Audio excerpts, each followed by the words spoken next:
A movie titled Kung Fu Panda 2 actually made me cry.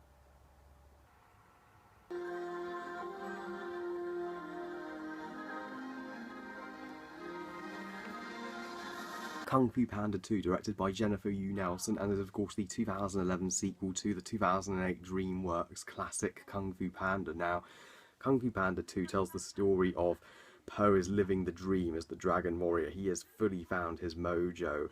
However, when Po discovers the shocking truth about his past accidentally, it begins to haunt him and challenge his motives. However, when a formidable foe, Lord Shen, returns to Gongmen City to take revenge and has some serious beef with Po, creates a seemingly unstoppable weapon to conquer China and destroy Kung Fu. It's up to Po and the Five to journey to Gongmen City and defeat Shen, while Po discovering where he truly came from. Now, when Kung Fu Panda 2 came out, nobody had any expectation for it, just like the first film. Although the first film was a surprise, people weren't sure this one was going to live up to it, as sequels very often do disappoint. Even I admit, when I heard a peacock was going to be the villain, I was like, are you kidding me? But when Kung Fu Panda 2 came out, just like the first one, it's the ultimate never judge a movie by its cover film. It completely took everyone by surprise. People called it even better than the first one, and I agree. Kung Fu Panda 2 surpasses the original in every way. This is how you do a sequel perfectly. It has everything you loved about the first film and done better. It's does the characters better, it does the stakes better, it does the action better, the animation better, the drama better, the score better, especially the emotion better. This is the Empire Strikes Back of Kung Fu Panda. Po in this film, while he was fantastic in the first film, he's an even better protagonist in this film. In the first film, he was kind of just the chosen one who had to face the bad guy, but he wasn't connected to the bad guy. However, Po does have a perfect connection with the antagonist Lord Shen, which makes his storyline in this film so much more riveting and compelling and emotional. It doesn't thankfully just go back to being a bumbling idiot like he was in the first film. He's a complete badass. He's a kung fu legend at this point, and when he does discover the truth about his past and he's questioning his adopted father, Mr. Ping, him and Mr. Ping share some truly awesome scenes in this film. It's truly heart-wrenching because Mr. Ping absolutely loves his son, but he admits he's not his biological father. Such a hard thing to do, but Poe's not being an arsehole or mean about it. Far from it. It's just a lot's going through his head. He's discovering new things about his life that he never learned before. That's hard for anyone, and even Tigress is a much better character in this film. In the first film, she really hated Po, but here she's finally accepted him and is much nicer to him. She really supports him throughout the film, which is so sweet, and I was really going in the scene where she hugged him, which shows a much softer side to her. She's not completely hardcore, and I'm glad her and Po don't have a romance, because not every couple has to have a romance. They can just be friends.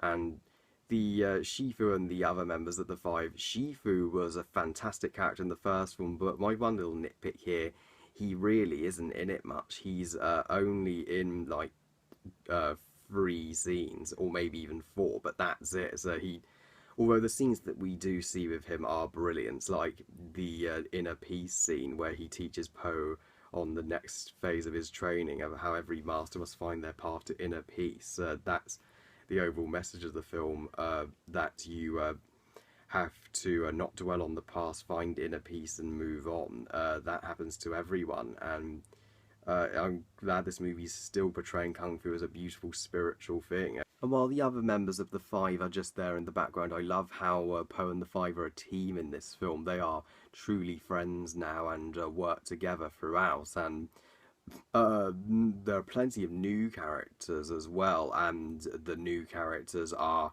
awesome, especially the villain, Lord Shen. If you thought Tai Lung from the first film was amazing, you ain't seen nothing yet, because Lord Shen, I can gladly say, is one of the greatest villains I have ever seen, not just in an animated movie, but in any movie in general. Gary Oldman, top fucking notch voice acting on this guy.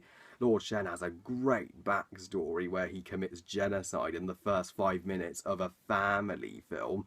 Brutal, right? And he has a such intimidating design. They made a peacock look legitimately frightening. Props to you, DreamWorks. And Lord Shen is an even better villain than Tai Lung because he actually has a personal connection to Po, being the one who wiped out Poe's kind and persecutes Poe's kind. But when he heard the prophecy of a warrior of black and white standing in his way, and I love Lord Shen's motivation for wanting world domination. He believes fireworks will, when others used fireworks for peace, he believed fireworks could be used as a weapon.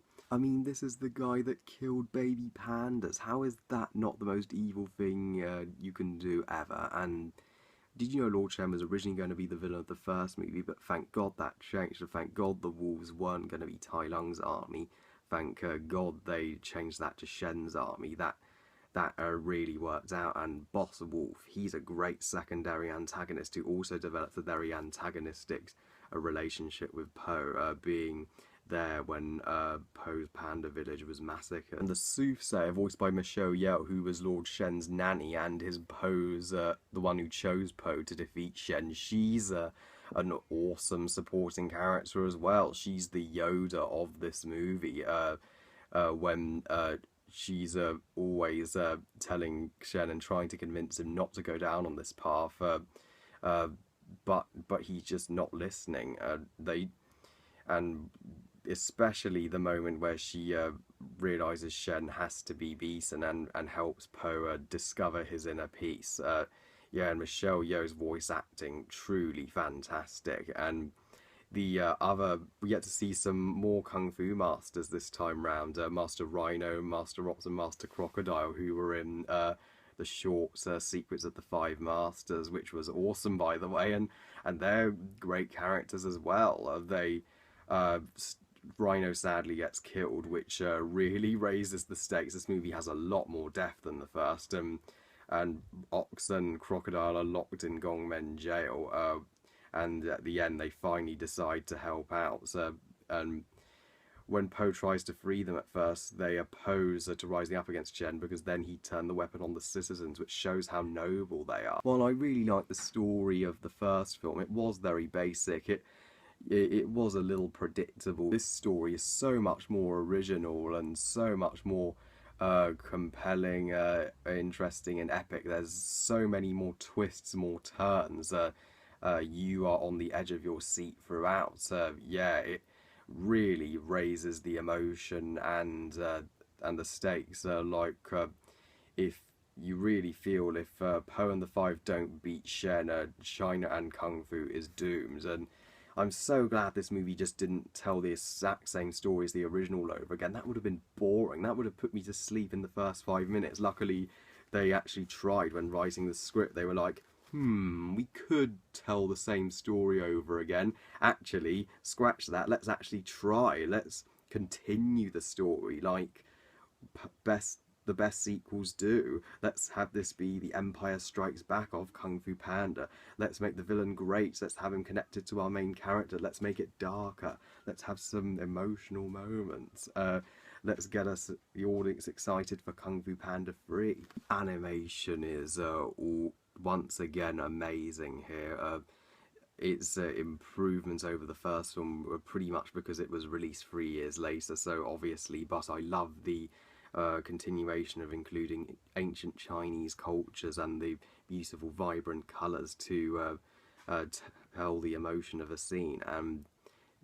the use of 2D animation is incredible as well. There's more 2D animation here which I was very happy to see, particularly in the scenes when Poe's having flashbacks, and the action in this film is it surpasses even the first film. The first film had amazing action, but so this film has more action. It doesn't have to waste time with the origin story. It just gets straight to the action. It has an awesome fight between Poe the Five and the wolves protecting a village. It has a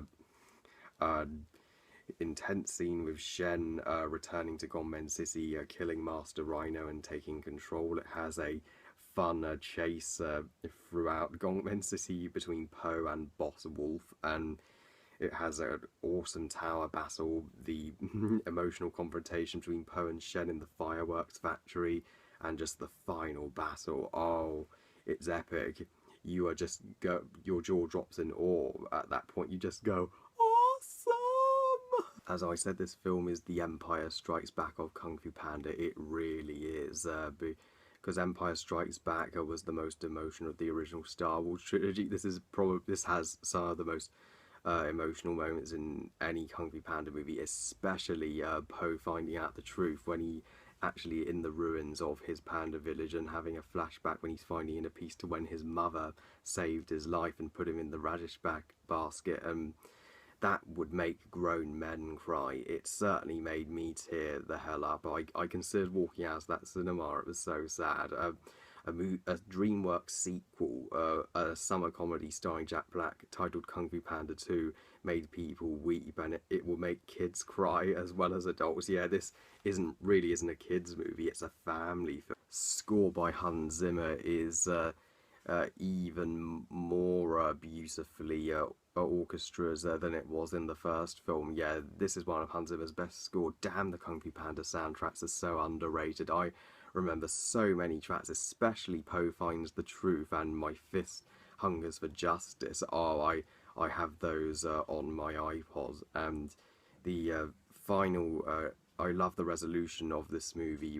It's so satisfying seeing Lord Shen get his comeuppance and Poe finally move on from all his grief, and seeing Poe and Mr. Ping make up was so powerful. And it genuinely has one of the best cliffhangers ever, revealing Poe's biological father is alive. It was truly an incredible moment, and it got me psyched to see Kung Fu Panda 3.